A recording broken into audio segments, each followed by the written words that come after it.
Okay guys, Dr. Dual Sport here. Hey, we're on ride number 3. We got the old KLR out here, and we're gonna see how she does on the dirt here. We're off of the highway with the old gal. I'll tell you what, one thing I would do is if I was going to be riding just dirt on the KLR, I would put back on the little small deflector windshield, because you have to be careful with a tall windshield. You could like come down on that and decapitate your head. Other than that, we'll see what she'll do. Ride along with me, see what you think.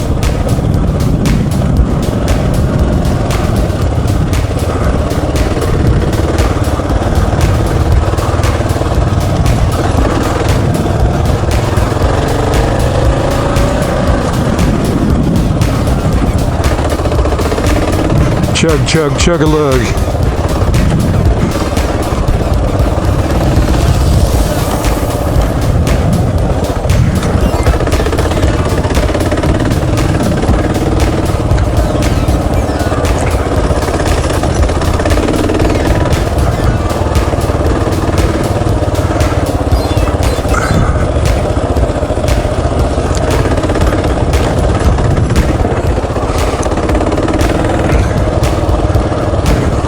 One thing about the KLR, she's got quite a bit of low RPM torque.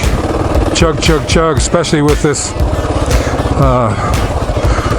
oversized piston 685 kit that we put in here when we bored it out.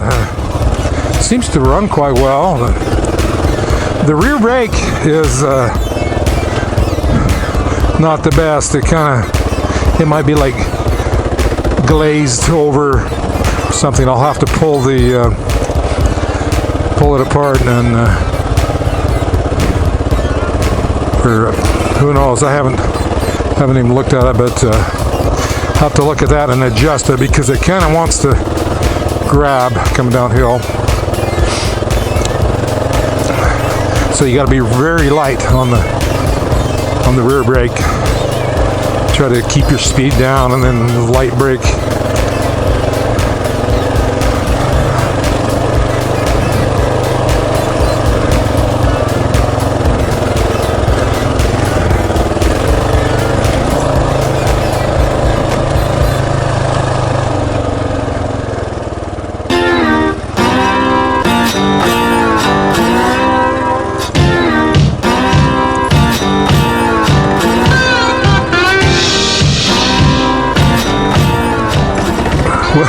She'll even chug a hill. You believe that? You believe the old gal would do that? Whoa. You got the radiator going, or the fan going. Beautiful day today. Well, we're here. Let's have a little talk about this KLR, and I wanted to tell you what my opinion is of KLRs. I bought a KLR several years ago, and I put a lot of mods on it. Farkles or whatever. I had put the larger windshield. I had heated grips. I had the hand guards and deflectors. What else did we do? I set up the suspension, the sag and everything. I had to rebuild the front forks one time. Put the racks on it. I think I put a 606 tire on the rear. What else do we do to it? Anyway, it was a great bike, but I also riding the KLR made me believe that there was a use for a lighter bike, less weight, and so then I kind of experimented. I got to Right now I have the WR450. It's set up real nice. I also have a KDX 200 if you like the two-strokers. And then on the other end on the highway, after I'd had the KLR, I bought a GS 650 GS 2006 model with a Rotax thumper engine, and that's a good bike. It's probably just a little more refined than this bike. It's fuel injected, so your throttle is smoother, low RPMs, it'll start, whatever. They're probably about the same weight, and I think it handles better on the freeway at freeway speeds and stuff. In the dirt, I don't know that there's a lot of difference, but anyway, so I finished this story up here. I decided to sell my KLR. I sold it to my son-in-law Tony because I wasn't getting ridden. Then last summer, had the opportunity to buy this. Guy was traveling through town. He was on the Trans-America Trail, and he had trouble. The bike broke down, and then it had extreme oil use. The rings were gone and everything. So I bought this bike from him for I think $450. Okay, now we put the bigger piston in it, bored it out. I've had to put a new stator regulator, got the high output. It's about all I've done to it so far. But getting on it and ride it again, I'll tell you what, I missed that KLR. There's a feel to the KLR that like none other. And so anyway, I just want to finish that off with what's the big deal on the KLR? People, they either love the KLR or they hate the KLR. Some of them have never even had one.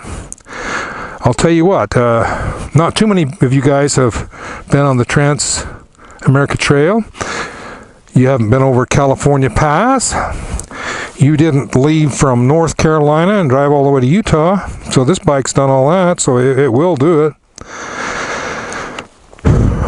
I'll tell you what, this is it, bottom line.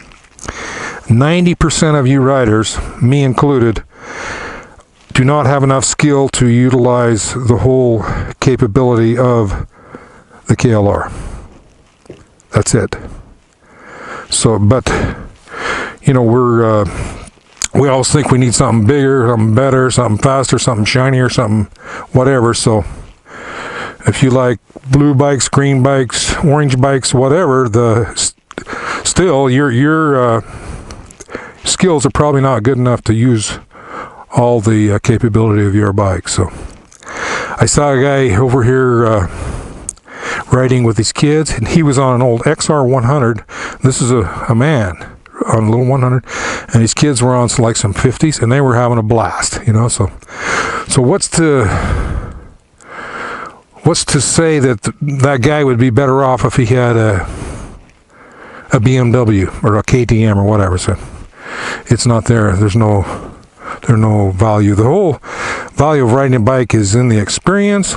I'll tell you what, you take care of your bike, maintain it, and it'll take you a long ways, and you'll have a good time. This one, first thing we're going to do, the fork seals are both gone. We're going to put in some heavier springs. We might put in the emulator valves. We're going to put a rear spring, and then I'm going to check in, see if there's anything I can do with the valving on that. Soon it's going to need chain and sprockets. I'd like to get some heated grips and Bark Buster type protectors there. That's probably about it. By then it'll probably have the tire wear out. So anyway, we're having a good time today. This is ride number 3. Dr. Dual Sport out.